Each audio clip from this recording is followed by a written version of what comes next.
On August 6, 1997, a routine flight turned into one of the deadliest disasters in aviation history. Korean Air Flight 801, a Boeing 747 carrying 254 souls, was moments away from landing on the tropical island of Guam. But in the darkness, amid rain and rugged terrain, something went terribly wrong.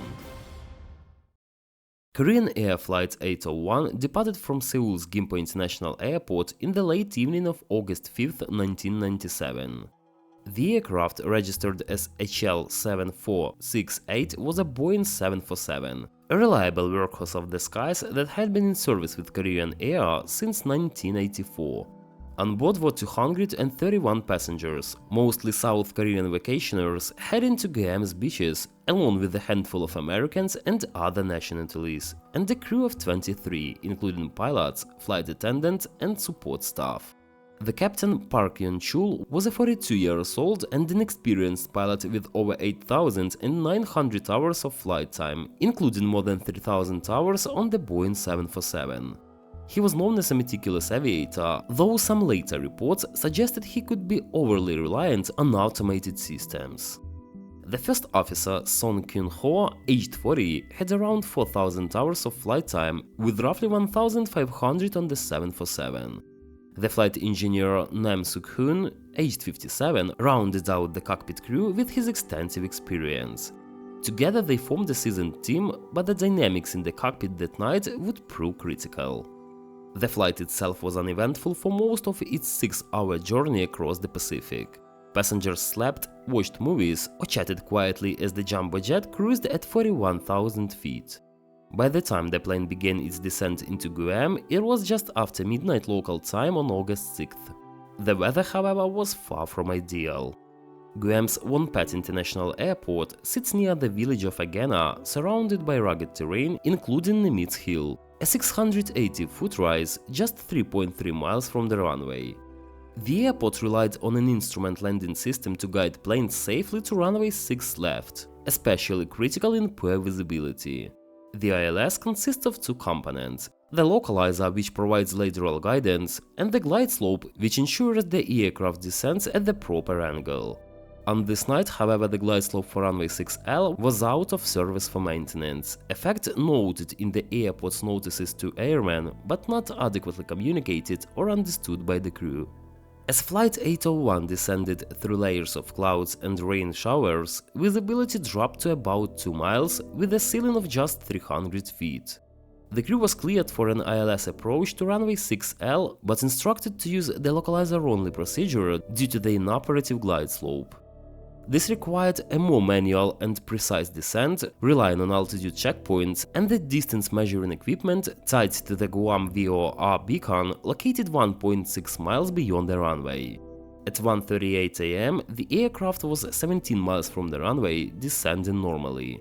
Captain Park called for the landing checklist, and the crew confirmed flaps and landing gear settings. The atmosphere in the cockpit seems routine, though fatigue may have begun to creep in after the long flight. What the crew didn't fully grasp was that without the glide slope, they needed to manually cross-check their altitude against the DME readings far more carefully.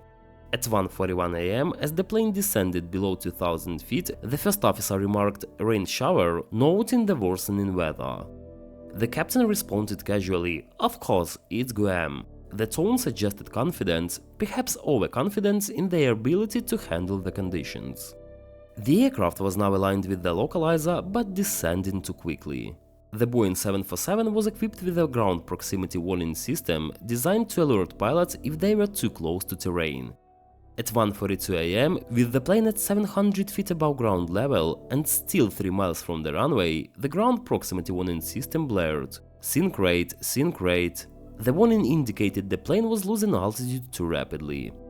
The first officer acknowledged it, saying "sink rate, okay," but no immediate corrective action was taken.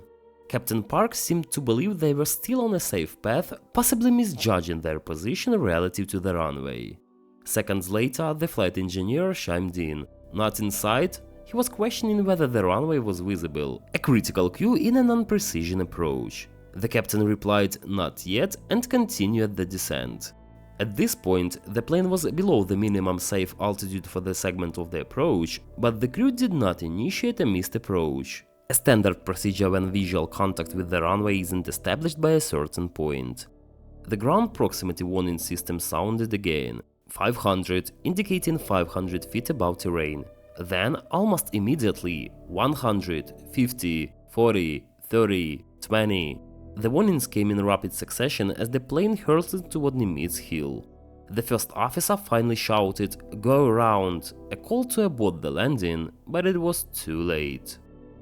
At 1:42 am, Korean Flight 801 slammed into the hillside at 140 knots, just 3.3 miles short of the runway. The impact was catastrophic. The Boeing 747 struck the rocky, jungle-covered slope of Nimitz Hill, breaking apart into a fireball of twisted metal and burning jet fuel. The fuselage disintegrated, scattering debris across a wide area. Trees were uprooted, and the natural gas pipeline near the site was severed, complicating rescue efforts with the risk of further explosions. Miraculously, 26 people survived the initial crash, 23 passengers and 3 flight attendants, though they were badly injured, suffering burns, broken bones and trauma. Local residents and US military personnel stationed on Guam rushed to the scene despite the darkness, rain and difficult terrain. The first responders arrived within 20 minutes, navigating muddy slopes and dense vegetation to reach the wreckage. Helicopters from Andersen Air Force Base airlifted survivors to hospitals, including Guam Naval Hospital and Guam Memorial Hospital.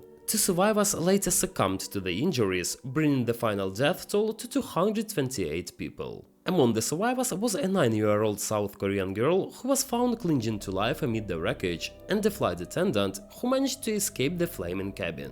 Their stories of survival amid such devastation became a small glimmer of hope in an otherwise grim tragedy. The United States National Transportation Safety Board, with assistance from South Korea's Aviation Safety Authority, led the investigation. The flight data recorder and cockpit voice recorder recovered from the site painted a clear picture of what went wrong. The primary cause was determined to be pilot error.